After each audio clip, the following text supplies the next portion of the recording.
Hi Warriors, thanks for joining me again this week as I read my latest blog post. This blog post is called Get Over Yourself. Yep, I said it, get over yourself. Your teenager leaving his socks in the living room isn't about you. Your toddler screaming in the supermarket isn't about you. Your daughter talking back to you isn't about you. So don't make it about you. The clothes they choose to wear, the foods they choose to eat, the sports they want to play, not about you. Children don't seek to push our buttons. They simply navigate their world the best they can with the tools that they have. Their reaction isn't about you. Their misbehavior isn't about you. Their anger isn't about you. Then who's it about? Them. Your children are moving through life the same way we are. Yes, you're their parent and you're in charge of teaching them tools to manage their minds, to regulate their emotions, and to grow their intelligences. However, you're not in control of how they use those tools. You're not in control of their reactions, their actions, their thoughts, or their life. If you find yourself resisting that last sentence, that's great news for you, as it shows you're trying to control a bit much. We control out of fear. Remember the questions from last week's blog? If not, go back and look at them. When we make our kids' behavior mean something more than what it is, like more than what their behavior is their reaction to an experience they're having, when we make it more than that, when we make it about us, it's usually because of one of our answers to those questions. And if you remember last week's blog, it was parents get over your own shit or own your shit or something wonderfully titled like that. That's what we need to do. We need to dig into ourselves to figure out what's going on with us before we plop it on our parents. Plop it on our kids or our parents, but that's next week. Take this time to back up from your experience of parenting so that you can dive deeper in. Go back to last week and answer even one of those questions, or dive into one of these questions. What do you want your relationship to be like with your son or daughter? Who do you want to be as a parent? How do you want them to remember you? What are your values as a parent? Take the time to think about what they are, and then take the time to tell your kids. My boys know that my values are I want them to feel loved, to feel respected, and to be empowered to be themselves. Sorry, there's a little spider on my arm. There are a million ways that I mess up as a mom, but when my kids know that I'm trying and my intent as a parent is for them to be loved, respected, and to feel empowered, we stay more connected. There's no one way to be a perfect mom, but there are millions of ways to be a great mom. In life, when we can step back and look at what's happening versus being in it, we gain knowledge and space to control our reaction. This is where mindfulness has really helped me. When we're in the struggle with our kids, we're just in it. When we can lift out of that experience and look at it, we gain perspective. We can think, wow, this person is 12, and hey, look at that. They're acting like a 12-year-old. Imagine that. We don't need to take their behavior personally. In fact, why would we ever choose to? Culturally, we're encouraged to link our self-worth to our children's successes and failures. Sorry, but how does that help us? Putting my self-worth in the hands of one of my hormonal sons leaves me open to his mood swings and his ability to manage his mind. Not happening. I choose to take responsibility for my moods, my parenting, and my experience here on earth. Sure, that sounds nice, but you know what that means? That means I have some work to do. We will parent the way we were parented unless we choose a different way. Look at how you were parented and then see if that's how you want to parent your children. For me, it was not.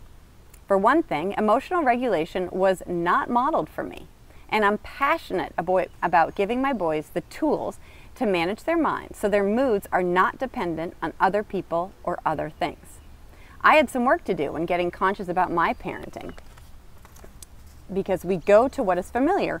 There's that silly spider. We go to what is familiar when triggered. We have to consciously practice something different so that we can be different. They don't learn from our lectures. No matter how well worded our lectures and thoughts might be, Sorry, they don't. They learn their social and emotional skills from observation, and that's observation of us. So think about this. How do I talk to myself or about myself? Do I show myself kindness? What kind of friend am I? What do my kids hear me saying about my friends when I come home from a neighborhood event or a girls' night out? How do I treat strangers? How do I react in traffic, in a long line, with a slow customer service rep? What kind of romantic relationship do I have? Am I modeling the marriage I want my kids to have? Am I the partner I hope they have? How do I take care of myself? Do I eat foods that nourish my body? Do I move my body? Do I get the sleep that I want? Do I have a healthy relationship with my technology? And what do I do when I'm wrong? What do I do when I'm angry? When I'm sad? When I'm disappointed? How do I model myself processing emotions? This is how our kids learn. The questions I just listed will help you learn more about yourself while also becoming a more conscious parent. If you realize that the reason you're reacting to your daughter wanting yet another shirt is because you struggle with your impulse purchases, you'll be kinder to her. If you realize that the reason you snap at your son when he's on the phone again is because you're unhappy with the role technology plays in your life, you'll be calmer with him. If you realize that the reason you're reacting to your child wanting to quit the swim team is because you don't follow through on your own exercise goals, you'll be more patient with him. Do your kids and those around you a favor. Dig into your dark corners.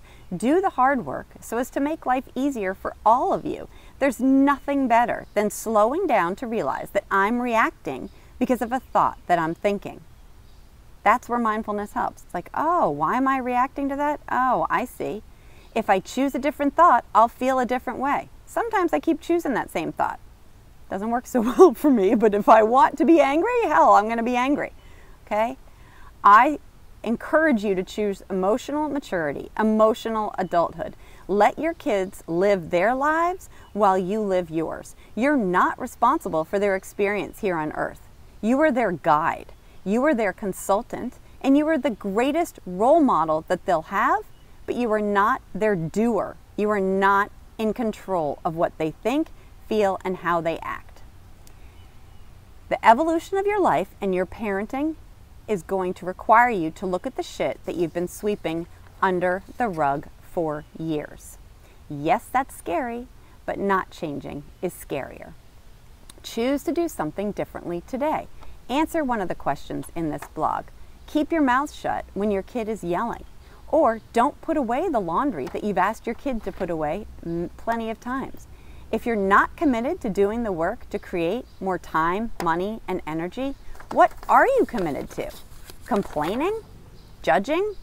Blaming your kids? How does that feel? How do you parent when you feel that way? Choose a different path, warrior. All right, thanks for listening, and thanks again for tuning in. I appreciate each and every one of you. I encourage you to subscribe to this YouTube channel, and you'll get an alert the next time. I put out a vlog every week, but sometimes I also record some book readings that I've done or other fun things. Also, please head on over to my website, www.smbwell.com, and get on my newsletter. And the newsletter has all sorts of goodies. It always has a link to this blog. It's a weekly Wellness Warrior newsletter, and it always has a link to this blog. It also has a podcast that I recommend, and usually some coupons in there if I have any freebies to hand out, a book I recommend, lots of fun stuff. All right, you guys go get them, warriors. It's the middle of June here, and I encourage you to get conscious about how you're living, get conscious about how you're parenting, and go be the best you can be today. Bye.